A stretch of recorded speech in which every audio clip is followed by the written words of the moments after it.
Censorship's interesting.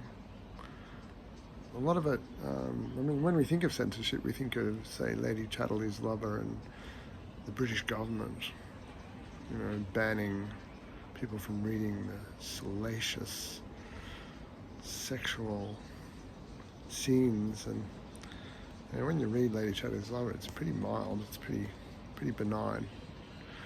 But censorship happens in more subtle ways now, I think, in that these big corporations have control of what content gets put out there. I guess big corporations have always had a certain control over content, but it seems much more obvious now how things are controlled. But getting back to censorship in general, part of it is, say, self-censorship, what you are prepared to put out there. How game are you to be yourself? How do you hide yourself? How do you stop people from really knowing you, and why? Why do we censor ourselves? And doing a vlog, say, there's all these people out there doing vlogs. Some are fascinating, some are really interesting. I've been watching Russell Brand a bit lately. He doesn't censor himself too much. There's some brilliant people out there. The question is, why are people wanting to speak to the camera? Why have I even got my camera facing me right now? Is it some sort of narcissistic thing to be able to connect with people, or is there something useful in presenting yourself in various ways, through writing, through art? I think some people just have that absolute passion to connect, and they see it as a positive thing in the universe to get out there in whatever way they can. And I can see where people might think this is self-indulgent, where it's but on the other hand, I think it's important to find your own way to survive, and if that involves embarrassing yourself to family or to friends, well, so be it. Because everyone's got to find their own way to survive this world. Obviously, there's so many wonderful things in this world, and there's so many harsh and difficult things.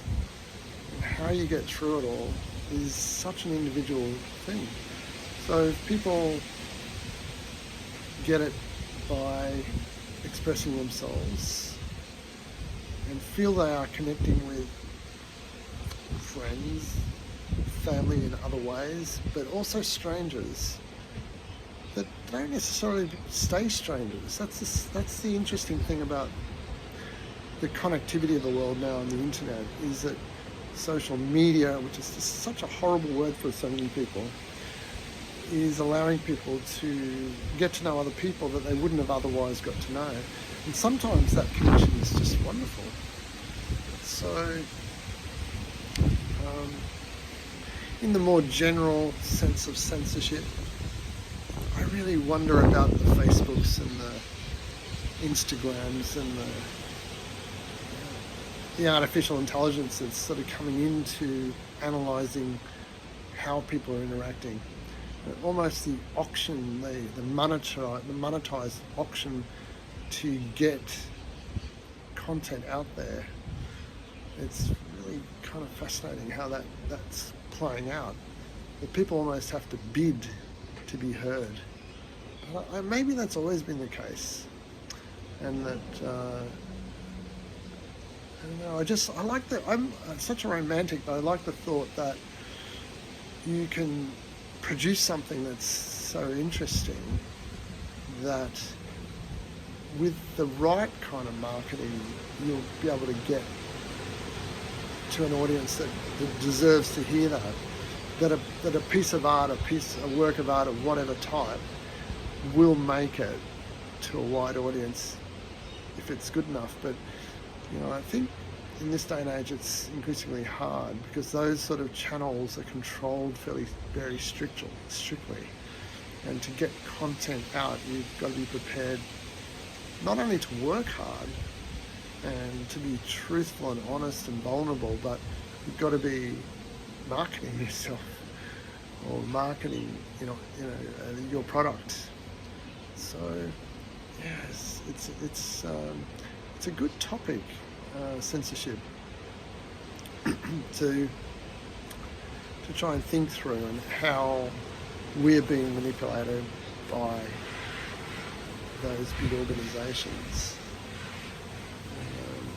And also on that personal level, how we're prepared to try and break through our own censorship and